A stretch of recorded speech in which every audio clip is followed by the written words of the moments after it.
Hi, I'm Dr. Dave Stoop. I'm one of the co-hosts on the TV radio program New Life Live, and we're talking about the 12 steps, and we're at the third commitment, which is the commitment to make things right with others.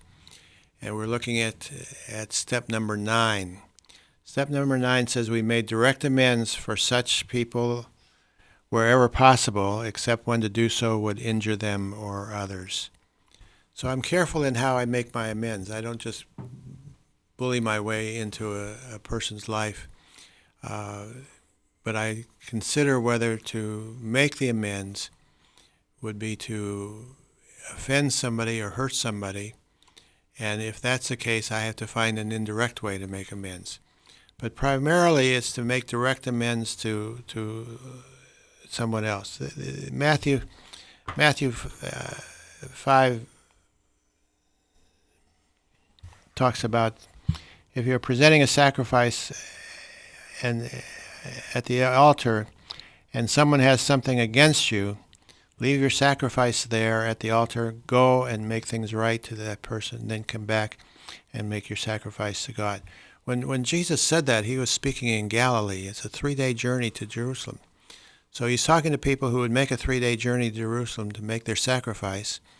And as they are about ready to make their sacrifice, God reminds them that they've got a problem with somebody, and he won't accept their sacrifice if they don't do something about that. And so they take a 3-day journey back to their home, make things right, and then take another 3-day journey back to Jerusalem and then offer the sacrifice. That's how important it was that things would be made right between people, that people would make amends.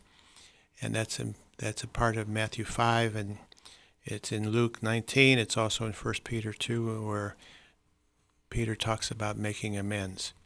Now, what about if somebody has died? What if I've wrestled with a thing that I did when I was in high school where I stole something from an auto parts store, and I have no idea where that store is or what it is, and so I have made a indirect amends in that I've tried to do something that would be comparable to what I did that time as a kid, and make things right as well as I can within myself. So that there's a name for that I can't think of offhand, but it's still an attempt to make things right because I want things to be right in my heart, and be clear and be clean and to be open to everybody. If you have some questions, give us a call at 1-800-NEW-LIFE.